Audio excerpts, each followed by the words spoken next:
You got people like this around you. Country's full of them now. People walking around all day long, every minute of the day, worried about everything. Worried about the air, worried about the water, worried about the soil. Worried about insecticides, pesticides, food additives, carcinogens. Worried about radon gas, worried about asbestos. Worried about saving endangered species. Let me tell you about endangered species, all right? Saving endangered species is just one more arrogant attempt by humans to control nature. It's arrogant meddling. It's what got us in trouble in the first place. Doesn't anybody understand that? Interfering with nature. Over 90%, way over 90% of all the species that have ever lived on this planet, are gone. They're extinct. We didn't kill them all. They just disappeared. That's what nature does. They disappear these days at a rate of 25 a day. And I mean regardless of our behavior. Irrespective of how we act on this planet, 25 species that were here today will be gone tomorrow. Let them go gracefully. Leave nature alone. Haven't we done enough? They're so self-important. So self-important. Everybody's going to save something now. Save the trees, save the bees, save the whales, save those snails. And the greatest arrogance of all, save the planet. What? Are these fucking people kidding me? Save the planet? We don't even know how to take care of ourselves yet. We haven't learned how to care for one another. We're going to save the fucking planet? I'm getting tired of that shit. Tired. I'm tired of fucking Earth Day. I'm tired of these self-righteous environmentalists, these white bourgeois liberals who think the only thing wrong with this country is there aren't enough bicycle paths.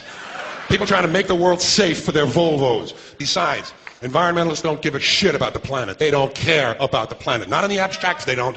Not in the abstract, they don't. You know what they're interested in? A clean place to live. Their own habitat. They're worried that someday in the future they might be personally inconvenienced. Narrow, unenlightened self-interest doesn't impress me. Besides, there is nothing wrong with the planet. Nothing wrong with the planet. The planet is fine. The people are fucked. Difference. The planet is fine. Compared to the people, the planet is doing great. It's been here 4.5 billion years. Do you ever think about the arithmetic? Planet has been here 4.5 billion years. We've been here, what, 100,000? Maybe 200,000? And we've only been engaged in heavy industry for a little over 200 years. 200 years versus 4.5 billion. And we have the conceit to think that somehow we're a threat? That somehow we're going to put in jeopardy this beautiful little blue-green ball that's just floating around the sun?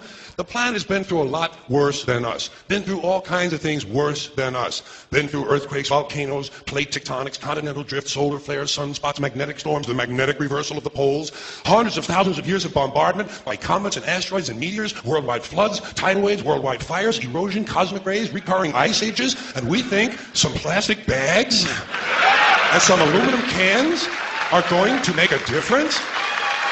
The planet isn't going anywhere. We are. We're going away. Pack your shit, folks. We're going away. And we won't leave much of a trace either. Thank God for that. Maybe a little styrofoam. Maybe. Little styrofoam. Planet will be here and we'll be long gone. Just another failed mutation. Just another closed-end biological mistake. An evolutionary cul-de-sac. The planet will shake us off like a bad case of fleas.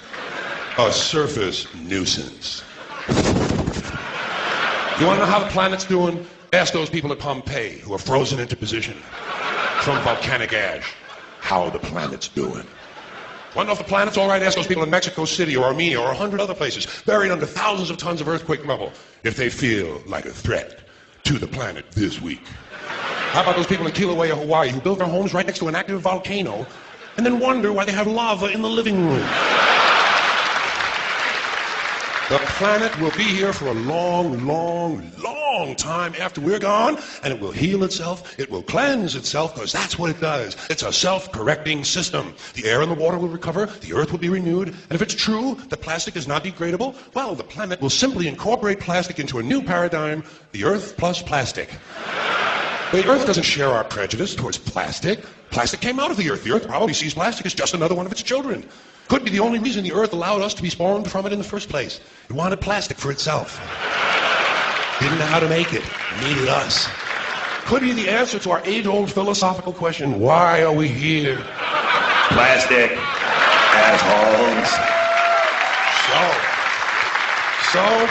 The plastic is here. Our job is done. We can be phased out now. And I think that's really started already, don't you? I mean, to be fair, the planet probably sees us as a mild threat, something to be dealt with. And I'm sure the planet will defend itself in the manner of a large organism, like a beehive or an ant colony can muster a defense. I'm sure the planet will think of something. What would you do if you were the planet trying to defend against this pesky, troublesome species? Let's see. What might... viruses. Viruses might be good. They seem vulnerable to viruses. And viruses are tricky, always mutating and forming new strains whenever a vaccine is developed. Perhaps this first virus could be one that compromises the immune system of these creatures. Perhaps a human immunodeficiency virus, making them vulnerable to all sorts of other diseases and infections that might come along.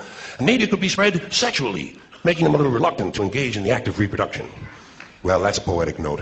And it's a start. And I can dream, can't I? See, I don't worry about the little things. Bees, trees, whales, snails. I think we're part of a greater wisdom than we will ever understand. A higher order. Call it what you want. You know what I call it? The big electron. The big electron. Whoa.